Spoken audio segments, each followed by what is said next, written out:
नरेंद्र मोदी ने 6 घंटे पहले पाकिस्तान को एक चेतावनी दी। पाकिस्तान ये एटम बम वाला धंधा बंद कर दे, एटम बम बोलना भी बंद कर दे। दुनिया के एक बहुत बड़े एक्सपर्ट ने एक सनसनीखेज जानकारी बताई है। एविएशन एक्सपर्ट टॉम कूपर ने कहा कि पाकिस्तान के पास एटम बम सिर्फ दिखाने के लिए बचे हैं। पाकिस्तान अब एटम बम चला नहीं सकता। दोनों बातों को जोड़िए और आप समझ जाएंगे कि यह जनरल मुनीर क्यों गिड़गिड़ाते हुए फोन कर रहा था कि सीज फायर करो।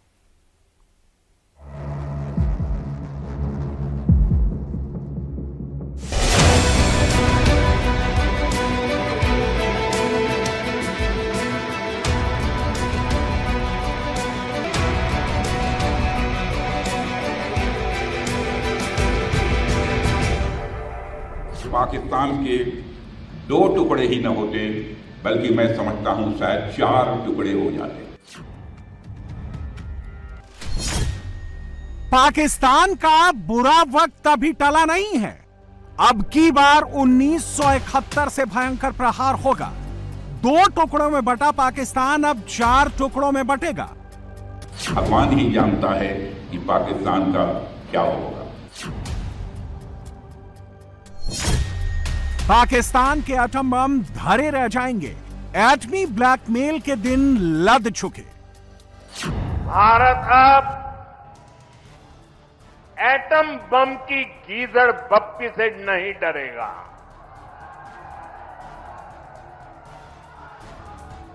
और नहीं उसके आधार पर कोई फैसला लेगा। 2015 के बाद भारत की पॉलिसी बदल गई। पाकिस्तान को औकात में लाने का फॉर्मूला लागू हो गया। और पाकिस्तान समझ ले 3 बार घर में घुस करके मारा है तुम्हें। पाकिस्तान पर अब समंदर से प्रहार होगा। नेवी इसकी पूरी तैयारी कर चुकी है। INS Vikrant ready to fire mode में है। अब की बार अटैक 1971 से ज्यादा घातक होगा।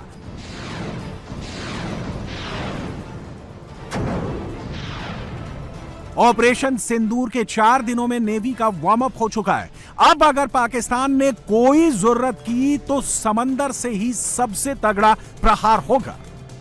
जिस इंटेंसिटी से आप हिंद महासागर की हरकत को ट्रैक करते हैं, अगर आपकी वह क्रेडिबिलिटी, कैपेबिलिटी इस मिशन का हिस्सा होती तो पाकिस्तान का क्या अंजाम होता, यह मुझे बताने की जरूरत नहीं है कि आप अपनी तैयारियों में कोई कमी न रखें।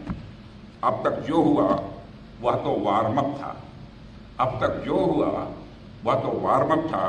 अगर पाकिस्तान से फिर यदि कोई जरूरत की तो इस बार नेवी भी हरकत में आएगी और फिर भगवान ही जानता है कि पाकिस्तान का क्या होगा। 1971 में नेवी ने जब अपना रौद्र रूप दिखाया था तो पाकिस्तान 2 टुकड़ों में बंट गया था। नए देश बांग्लादेश का जन्म हुआ। 2025 में अगर नेवी को युद्ध में उतरना पड़ा तो पाकिस्तान के 4 टुकड़े होंगे। बलूचिस्तान, सिंध, गिलगित बाल्टिस्तान, खैबर पख्तूनख्वा। पाकिस्तान के पास सिर्फ पंजाब रह जाएगा। सिंध में आजादी की आंधी चल रही है। पाकिस्तान से अलग सिंध देश की मांग को लेकर सड़कों पर चिंगारी सुलग रही है। भारत को सिर्फ हवा देनी है। बलूचिस्तान में मुनीर की आर्मी और बलोच लोग आमने सामने हैं। बलोच फाइटर्स ने 24 घंटे में 4 पाकिस्तानी सैनिकों को मार गिराने का दावा करते हुए तस्वीरें जारी की हैं। अगर भारत ने 1971 की तरह इरादा बना लिया और नेवी को आगे बढ़ने का सिग्नल दे दिया तो पाकिस्तान के 4 टुकड़े होने में ज्यादा टाइम नहीं लगेगा। पाकिस्तान भी आपके शौर्य से भली भांति वाकिफ है। पाकिस्तान को पता है जब भारतीय नौसेना पूरे जोश के साथ, पूरे जोर के साथ जब चलती है तो उसका अंजाम क्या होता है। 1971 इसका गवाह है कि जब इंडियन नेवी हरकत में आई थी वह 1 से 2 हो गया था। मैं पाकिस्तान की बात कर रहा हूँ। जब हमारी इंडियन नेवी हरकत में आई थी तो पाकिस्तान 1 से 2 हो गया था। अगर ऑपरेशन सिंदूर में भारतीय नौसेना अपनी फॉर्म में आई होती तो पाकिस्तान के 2 टुकड़े ही न होते, बल्कि मैं समझता हूं शायद 4 टुकड़े हो जाते। ऐसे में पाकिस्तान क्या करेगा? फिर एटमी हथियारों की हवा बनाएगा, एटम बम का डर दिखाएगा। भारत जैसे जैसे पाकिस्तान पर आतंकवाद छोड़ने का दबाव बना रहा है, पाकिस्तान एटम बम का हवा फिर खड़ा कर रहा है। I would say an escalation, an escalatory war which has downgraded or which has lowered the threshold. And when I say it has lowered the threshold, previously, we used to be confined to the disputed territory. This time it has been in the international border.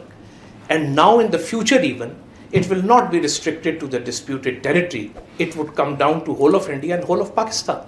Rather, the cities were targeted first and the international border and the line of control were targeted later. So this is a very dangerous trend. And I would say that damage and destruction may take place even before that time window is. It is an existential threat for the 240 million people. So this also lowers the threshold between two countries who are contiguous nuclear powers nowhere else in the world. Pakistan बार बार ये भूलने की गुस्ताखी कर रहा है कि 2015 के बाद भारत की पॉलिसी बदल चुकी है। ये मोदी का भारत है जो छेड़ता नहीं है और छेड़ने पर छोड़ता नहीं। पाकिस्तान अब भी 2015 वाले भ्रम को पाले बैठा है, जब उसने एक से बढ़कर एक गुस्ताखियां की और भारत ने करारा जवाब नहीं दिया। पाकिस्तान ने 1999 में करगिल किया, पाकिस्तान ने 2001 में पार्लियामेंट अटैक कराया, 2008 में मुंबई का 9/11 आतंकी हमला अंजाम दिया। 1998 से 2015 के बीच पाकिस्तान ने आतंकवादियों को आगे कर कई हमले अंजाम दिए। भारत में एक्शन लेने की मांग उठी तो तब की सरकारों ने पाकिस्तान को करारा जवाब नहीं दिया। 2014 में भारत में सरकार बदली और मोदी सत्ता में आए। 2016 में पाकिस्तान ने उरी अटैक किया, भारत ने पाकिस्तान के अंदर घुसकर सर्जिकल स्ट्राइक की।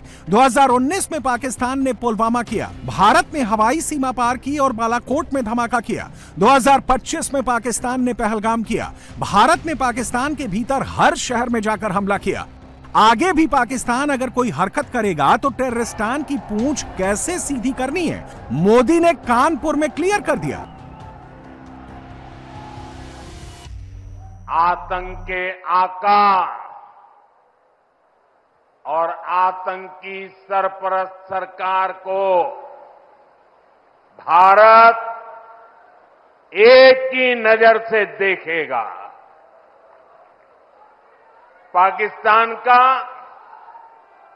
स्टेट और नॉन स्टेट एक्टर ये अब खेल चलने वाला नहीं है। अगर मैं सीधी कानपुरिया में कहूं तो दुश्मन कहीं भी हो हौंक दिया जाएगा। पाकिस्तान ने अपना पहला परमाणु परीक्षण 28 मई 1998 को किया था। बलूचिस्तान के रेगिस्तानी इलाके चगई में 6 परमाणु विस्फोट कर पाकिस्तान एटॉमिक पावर बना था। 27 साल गुजर चुके, पाकिस्तान अब भी उसी न्यूक्लियर कंफ्यूजन का शिकार है। पाकिस्तान सोचता है कि आतंकियों को आगे कर भारत से प्रॉक्सी वॉर लड़ेगा, एटम बम की आड़ में छुप जाएगा। मोदी ने 2014 में आते ही पाकिस्तान के खिलाफ स्ट्रेटजी बदल दी। 2025 में उसका न्यूक्लियर कंफ्यूजन भी दूर कर दिया। 4 दिन की लड़ाई में पाकिस्तान के तमाम बड़े शहरों लाहौर, रावलपिंडी, बहावलपुर, कराची सबको निशाना बनाया। और पाकिस्तान समझ ले 3 बार घर में घुस करके मारा है तुम्हें।